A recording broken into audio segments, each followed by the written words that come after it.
আপনি মাজারওয়ালাদের একটা দৃশ্য দেখেছেন? আপনার মহল্লার মধ্যে যদি কোনো একটা মাজার ভক্ত বাড়ি থেকে থাকে না, আপনি দেখতে পাবেন তাদের ঘরের মধ্যে পতাকা ঝুলছে, তাদের মাজারের পতাকা, ওই যে লাল চিকুন যে পাইটটা, এটা ঠিক ওই ধরনের মতো। মানুষ এই ক্ষেত্রে ভয় পায় না যে আর্জেন্টিনার সাপোর্টার, যে ব্রাজিলের সাপোর্টার, এটা নিয়ে মারামারি করে না। আমরা দেখেছি ওই খেলার সময় আসলে তার ঘরের উপরে সে ওই আর্জেন্টিনার পতাকা ঝুলিয়ে দিয়ে বসে আছে। তাহলে খেলাধুলার ক্ষেত্রে যদি এটা সাহস দেখাইতে পারেন, ওই মাজার ভক্তরা যদি দেখাইতে পারে, তাহলে একটা কোরআন সুন্নাহর অনুসারীর দাওয়াত পাওয়ার পরে সে কেন বুক ফুলিয়ে তার ইবাদতটুকু সে করতে পারে না? সে কেন এটা এলান করে বলতে পারে না বেলাল রাদিয়াল্লাহু তাআলার মতো? কেন সেটা আমরা পারতেছি না যে আমরা তো হকের পথে আছি? কেন এটা পারতেছি না? এই ভীরুতাটা কাটবে কবে?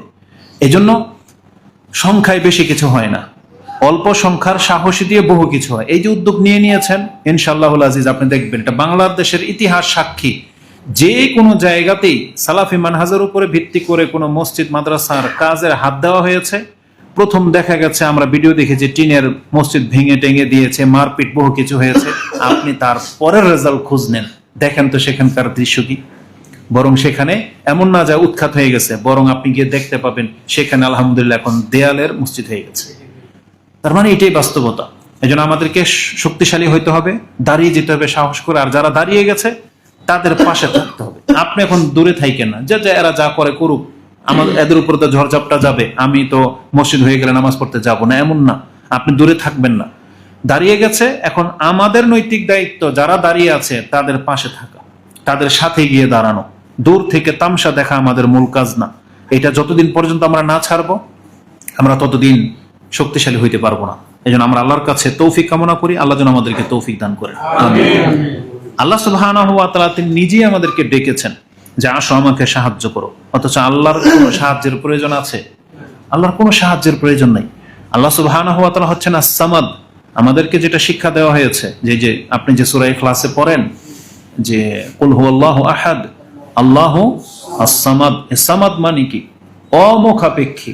তার মানে তিনি এমন স্বয়ং সম্পূর্ণ, পুরো কায়নাত, পৃথিবী, পুরো সৃষ্টি যদি তার কাছ থেকে মুখ ফিরিয়ে নেয়, তার ঘুরে তাকানোর কোনো প্রয়োজন পড়বে না। মানে তিনি কোনো প্রয়োজনই পড়বে না। যদি তিনি ঘুরে যান, তাহলে আমরা সব অবস্থা খারাপ হয়ে যাবে, আমাদের কেউ বেঁচে থাকবে না। আর আল্লাহ সুবহানাহু ওয়া তাআলা হলেন এমন অমুখাপেক্ষী যে তিনি স্বয়ং সম্পূর্ণ, তার কারো কাছে কোনো ধন্য ধরার প্রয়োজন পড়ে না। তিনি হচ্ছেন আস-সামাদ। তারপরে সে আল্লাহ বলতেছেন আমাদেরকে যে তোমরা আমাকে সাহায্য করো। কোরআন আল্লাহ সুবহানাহু ওয়া তাআলা কয়েকটা আয়াতে কথা বলেছেন, তার মধ্যে একটা আয়াতের অংশ বিশেষ, ইয়া আইয়ুহাল্লাযীনা আমানু কুনু আনসারাল্লাহ, হে ঈমানদাররা তোমরা আল্লাহর সাহায্যকারী হয়ে যাও। তার আল্লাহর সাহায্যকারী আমি আপনি কিভাবে হব? আমরা দলিলগুলোর দিকে আর যাচ্ছি না, সংক্ষিপ্ত ভাবে বলে দিই যেহেতু সময় কম। আল্লাহকে সাহায্য করা মানে হচ্ছে প্রথম আপনি আল্লাহকে বিশ্বাস করে নেন, আল্লাহর প্রতি ঈমান আনেন। এটাই হচ্ছে আল্লাহর আহ্বানে সাড়া দেয়া, আল্লাহকে সাহায্য করা।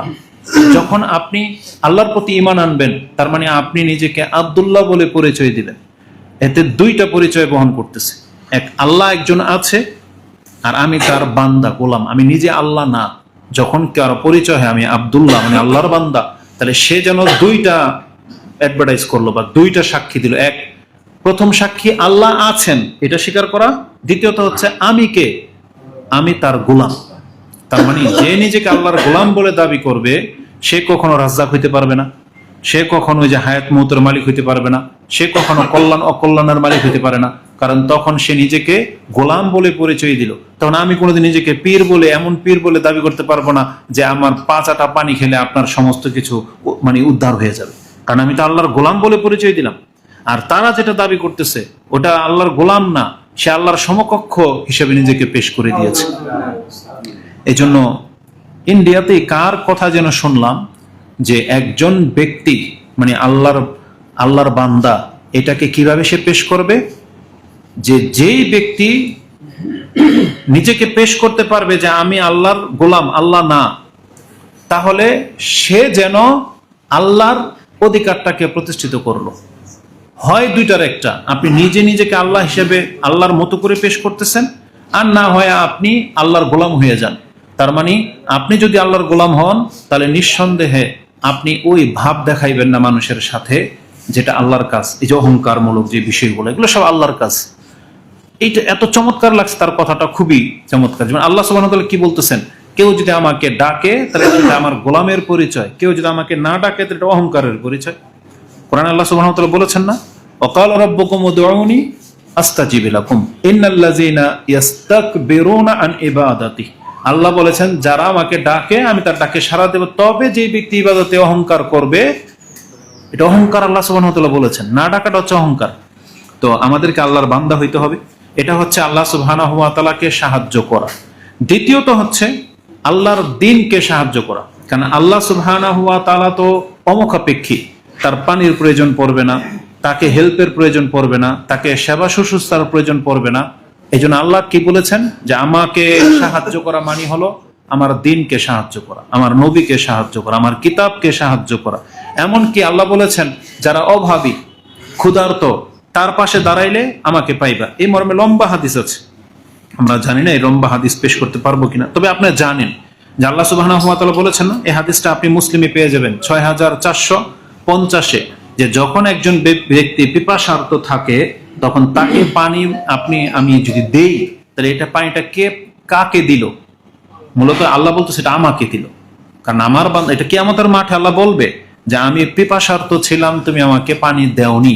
তখন আমরা এই কথাই বলবো যে আম্মা আলিমতা আন্নাহু ইসতাতআমাকা আবদি ফুলানান, তুমি তো জানো যে তোমার কাছে আমার অমুক বান্দা খাদ্য চেয়েছিল কিন্তু তুমি তাকে খাদ্য দেয়নি, যদি দিতা তাহলে সেটা আমাকে দেওয়া হতো। তাহলে আল্লাহ সুবহানাহু ওয়া তাআলার সাহায্য মানে হচ্ছে আল্লাহর দ্বীনকে সাহায্য করা। যেভাবে একটা অভাবীকে দিলে আল্লাহকে দেওয়া হয়, ঠিক আল্লাহর সাথে রিলেটেড যতগুলো জিনিস আছে এগুলোকে সম্মান করা মানে আল্লাহকে সম্মান করা। যেমন আল্লাহর ঘর, মসজিদ, আল্লাহর রাসূল, আল্লাহর কিতাব, আল্লাহওয়ালা, এদেরকে যাকে যেই জি। তো আমাদের মূল মেসেজ এটাই।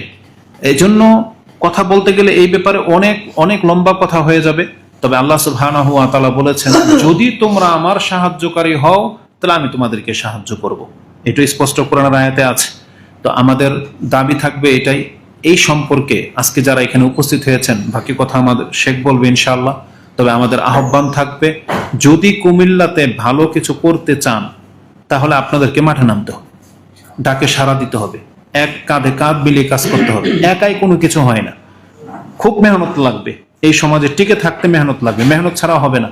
এজন্য আপনাদের অন্তর খুলে এবং হিংসা বিদ্বেষ রেখে, যে আগে বেড়ে গেছে বা যে আগে বাড়ানোর জন্য দাঁড়িয়েছে আপনি তার পেছনে পেছনে থেকেই কাজে লেগে যান, তাকে সরিয়ে দিয়ে সেই জায়গায় আসতে চেয়েন না, তাইলে বিশৃঙ্খলা ঘটবে।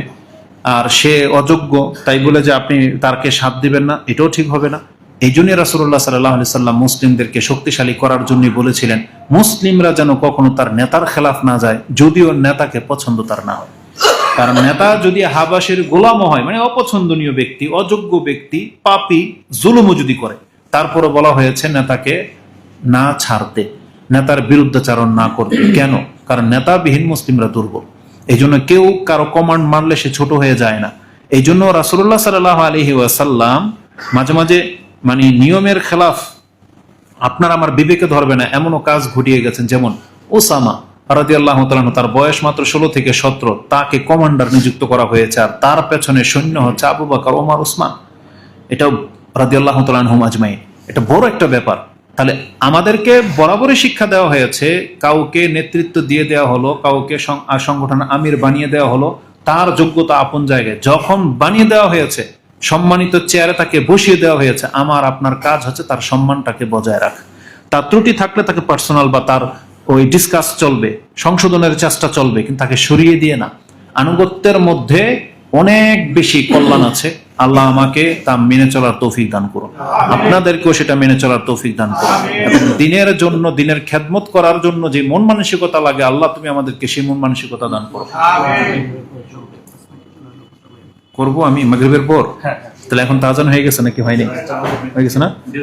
তাহলে আমরা এখন আমাদের আলোচনা এই পর্যন্তই বিরত রাখি। যদি কিছু বলার থাকে এটা ইনশাআল্লাহ আমরা অংশ নেব।